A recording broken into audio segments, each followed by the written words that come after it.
Bienvenue à cette exploration des luminaires dans l'Orient musulman. Aujourd'hui, on va faire un voyage fascinant grâce aux découvertes d'une exposition de l'Ermitage.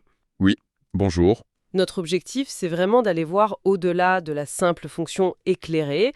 On va essayer de dévoiler la diversité, la richesse artistique et puis toute la profondeur symbolique de ces objets. Tout à fait.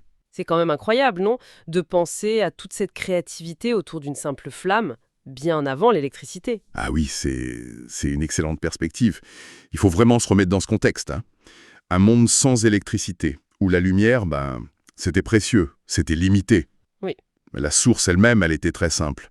Une mèche, souvent végétale, qui trempe dans de l'huile, olive, sésame, peu importe, ou parfois un combustible solide, du suif.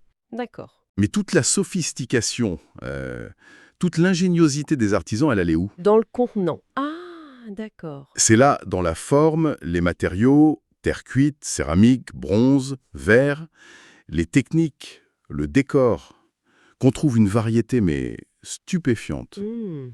Et puis il y a cette dimension symbolique, cruciale, surtout dans l'islam où la lumière, An-Nour, c'est un attribut divin. Il y a même une sourate entière du Coran dessus. D'accord. Alors, commençons par le plus simple peut-être. L'archétype, la lampe à huile. Oui, On a tous un peu l'image de la lampe d'Aladin. mais oui, l'image d'Aladin, elle n'est pas complètement fausse, hein. Ça correspond à un type très ancien, très répandu, un petit récipient fermé, un peu en forme de barque, disons, Oui. avec un trou pour l'huile et un bec pour la mèche. Ça vient directement de l'Antiquité, du monde gréco-romain, byzantin. D'accord. Un héritage. Exactement. Et les premières productions islamiques, en Égypte, en Syrie, au 7e, 8e siècle, elles continuent souvent cette tradition. Des lampes en terre cuite simples, sans vernis, très fonctionnelles. On en trouve beaucoup en fouilles islamiques. Énormément. Ça montre bien que c'était un objet du quotidien, très très utilisé. Mais l'art islamique n'a pas fait que copier, j'imagine. Comment ça a évolué? C'est quoi la touche islamique? Ah, c'est là que ça devient passionnant. Une des grandes innovations, surtout à partir du 9e siècle en Mésopotamie, puis ça se diffuse partout, Oui. c'est le développement incroyable des techniques de glaçure sur céramique. On passe de la simple terre cuite à des objets avec un revêtement vitrifié. Ce qui change tout, j'imagine. Ah bah oui, ça les rend imperméables, mais surtout ça ouvre un champ immense pour la déco colorée. Glaçure flerte, turquoise, puis polychrome, des motifs peints, le lustre métallique. Le lustre métallique, c'est quoi exactement? C'est une technique qui donne des reflets irisés, un peu comme du métal précieux, très recherché. Donc la forme de base peut rester la même, mais l'objet prend une toute autre valeur esthétique. D'accord. Et pour l'efficacité? Parce qu'une seule petite mèche, ça ne devait pas éclairer des masses, non? Exactement, c'est limité. Donc la solution logique, c'était quoi? Multiplier les mèches. Logique, oui. Et on voit apparaître des lampes avec 2, 3, parfois beaucoup plus de becs. L'exposition citait l'exemple de Koubachi. Koubachi. C'est au Daghestan, dans le Caucase. Une région connue pour ses céramiques, souvent décorées en noir et bleu sous une glasure turquoise. Plus tardivement. Ah, d'accord. Et ces lampes multi-becs, parfois avec une belle anse pour les porter ou les suspendre, elles donnaient un éclairage bien plus fort, mieux pour les grandes pièces. Et on a des noms pour ces lampes cirage? Oui, alors en persan, on dit souvent charag. En arabe, c'est siraj. Et ce qui est intéressant, c'est que siraj vient du persan charag. Ça montre bien les échanges culturels anciens autour de cet objet si basique. Fascinant. Donc on a la lampe simple, posée, mais vous avez dit qu'on pouvait les suspendre. Et il y a aussi besoin de mettre la lumière en hauteur, non? Comme nos lampadaires. Tout à fait. C'est l'étape suivante, si on veut. Élever la source lumineuse pour éclairer plus largement une pièce. On parle parfois de torchère, même si le mot est un peu moderne. Oui, l'idée est là. Voilà, typiquement, c'est 3 parties. Une base, souvent un trépied pour que ce soit stable, un fût, une tige verticale, plus ou moins haute, plus ou moins décorée, et en haut, un réceptacle pour la lampe elle-même, une lampe à huile ou parfois une pique pour une bougie. D'accord, un chandelier en quelque sorte. C'est ça. Et les sources disent qu'on les trouvait surtout dans les maisons, les appartements privés, les palais. On les imagine bien dans une niche ou au milieu d'une pièce pour une soirée. Et l'exposition de l'Ermitage en montrait un exemple assemblé. Oui, et c'est une chance. C'est très rare de trouver les 3 parties ensemble aujourd'hui. Ah oui, pourquoi? C'est fragile déjà, surtout si c'était en céramique. Et puis avec le temps, les guerres. Et puis peut-être que les éléments étaient fabriqués séparément. C'est-à-dire? La base en bronze par un artisan, le fût en céramique par un autre, la lampe encore ailleurs. Rien ne garantit que ce qu'on voit assemblé aujourd'hui a été conçu ensemble à l'origine. Ah, intéressant. Ça veut dire qu'il y avait peut-être des ateliers spécialisés? Ou que les gens composaient leurs propres luminaires. C'est possible, oui. Ou une certaine flexibilité, on choisit sa base, son fût. Ça montre aussi ce que l'expo voulait souligner, à la fois une sorte d'universalité de ce type d'objet, on en trouve partout, de l'Espagne à l'Asie centrale, et en même temps, une diversité locale incroyable. Des exemples?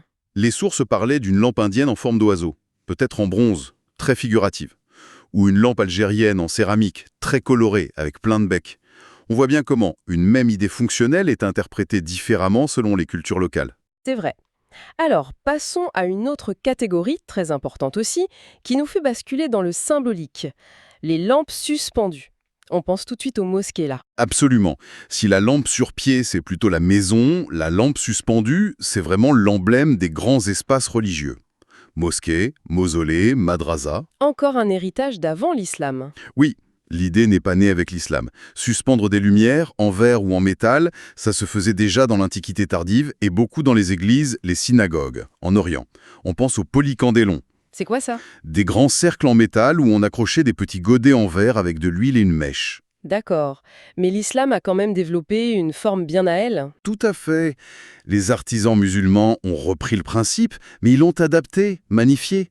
Et la forme la plus iconique, qui apparaît surtout à l'époque mamelouk, en Égypte, en Syrie, Oui. c'est la grande lampe de mosquée en verre émaillé et doré. Des objets spectaculaires, en forme de vase, avec un col large, un corps rond, un pied. Et des anses pour les chaînes. Et très décoré, j'imagine. Incroyablement décorée. Calligraphie des versets du Coran, le nom du sultan qui l'a offerte, des motifs floraux, géométriques, des blasons.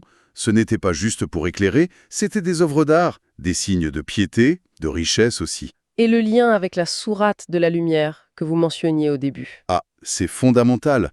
La sourate 24, An-Nour, la lumière, il y a ce verset célèbre, le 35, qui décrit la lumière divine comme une lampe dans une niche, dans du cristal. Oui, lumière sur lumière. Exactement. Cette métaphore a eu un impact énorme. Et très souvent, ce verset ou une partie était inscrit sur ces lampes en verre émaillé. Ah d'accord. Donc l'objet lui-même devient un rappel, une manifestation de cette lumière divine du Coran. La lampe suspendue en vase, c'est devenu un symbole visuel très puissant du sacré dans l'islam. Ce qui explique pourquoi on la retrouve dessinée ou sculptée ailleurs. Précisément. Si on prend un peu de recul, on comprend pourquoi cette forme de lampe de mosquée apparaît si souvent sur d'autres objets liés à la prière ou au sacré. Comme quoi, par exemple? Sur les tapis de prière, souvent au-dessus de la niche du mihrab qui est dessiné, gravé sur les stèles funéraires. Et bien sûr, dans les mihrabs réels des mosquées, en stuc, en céramique. La lampe devient signe, presque un pictogramme, pour dire lieu de prière, présence divine. Cette idée de la lampe comme signe, ça nous amène à son rôle dans l'art narratif, les manuscrits illustrés. L'expo prenait l'exemple des maqamat d'Al-Hariri. Oui, un exemple formidable. Les maqamat, les séances, c'est un chef-d'œuvre de la littérature arabe du début du XIIe siècle. Les aventures d'un personnage, Abu Zayd, un peu filou mais très cultivé. D'accord. Le texte a eu un succès fou, il a été beaucoup copié et illustré. Le manuscrit dont parlaient les sources, fait à Bagdad vers 1237, c'est un des plus beaux exemples d'illustration de textes non religieux du monde arabe médiéval. Et les lampes y jouent un rôle. Un rôle clé. Ce qui est génial, c'est de voir comment l'artiste utilise les différents types de lampes comme des Indices de mise en scène. indices. C'est-à-dire, Pour montrer quoi? pour montrer où se passe l'action. Et pour le spectateur de l'époque, c'était immédiat. C'est très clair dans les images. Quand une scène se passe dans une mosquée, Oui. par exemple Abu Zaïd essaie d'arnaquer les fidèles, hop, l'illustrateur dessine une ou plusieurs lampes suspendues, type polycandélon ou vase accrochées aux arches. Si c'est la grande mosquée, il y aura une grande lampe bien visible, c'est un code. Lampe suspendue égale mosquée. Malin. Et pour les scènes à la maison, Là, autre code. Si ça se passe dans un intérieur privé, une discussion la nuit, un repas, l'artiste dessine l'autre type, la lampe sur pied, la torchère, souvent avec son trépied. ah oui, Sa présence dit tout de suite, on n'est plus dans l'espace public ou religieux, on est chez quelqu'un. Et comme les histoires se passent souvent la nuit ou à l'intérieur, ça renforce aussi l'idée du temps ou de l'ambiance. C'est fou de réaliser à quel point ces objets du quotidien étaient en fait un langage visuel. Absolument. Et ça pose la question de comment les gens lisaient les images à l'époque, hein. Ce n'était pas juste des détails pour faire joli. Non, c'était essentiel. Essentiel. Des marqueurs d'espace, parfois de temps, des clés pour comprendre l'histoire, ça faisait partie de la grammaire visuelle de l'époque. Si on ne connaissait pas ces codes, on pouvait passer à côté du sens de la scène. Alors, si on essaye de résumer un peu tout ça, qu'est-ce qu'on retient de cette exploration? Les points forts? Je dirais peut-être trois choses. D'abord, la transformation incroyable d'un objet simple, la lampe à huile antique, en un support d'art hyper riche et varié, dans tout le monde islamique. Grâce aux innovations comme la céramique glacérée, le verre, le métal. Oui, ça c'est clair. Deuxièmement, la charge symbolique énorme de certaines lampes, surtout la lampe de mosquée suspendue. Directement liée à la lumière divine dans le Coran, elle devient un vrai signe du sacré. Très puissant, oui. Et troisièmement, ce rôle un peu inattendu d'indice dans l'art. Ces lampes qui disent « ici c'est une mosquée, là c'est une maison ». Essentiel pour comprendre les images à l'époque. On est loin de notre simple ampoule, quoi. C'est sûr, ça fait réfléchir. De la petite flamme à ces objets pleins d'art, de foi, de codes, c'est vertigineux. Tout à fait. Et ça nous amène peut-être à une dernière réflexion. Une question qui va un peu au-delà des sources, mais qu'elles inspirent. Ah oui, Quand on voit comment ces sociétés anciennes ont investi les contenants de la lumière, hein, artistiquement, symboliquement, elles ont transformé un besoin basique, éclairé, en occasion de créer de la beauté, du sens. Qu'est-ce que ça nous dit par contraste de notre rapport à nous aujourd'hui à la lumière? Notre approche est souvent très efficace, fonctionnelle, le design minimaliste, parfois on cache même la source de lumière. c'est vrai. On veut maîtriser la lumière, l'optimiser, mais est-ce qu'on n'a pas un peu perdu cette capacité à la voir aussi comme un support de symbole, un vecteur de sens, un objet d'émerveillement? C'est une bonne question. Est-ce que la façon dont on éclaire nos vies aujourd'hui, ça ne reflète pas une relation peut-être plus technique, moins poétique ou spirituelle à ce phénomène qui est pourtant si essentiel? Bon, c'est juste une pensée, à laisser mûrir peut-être.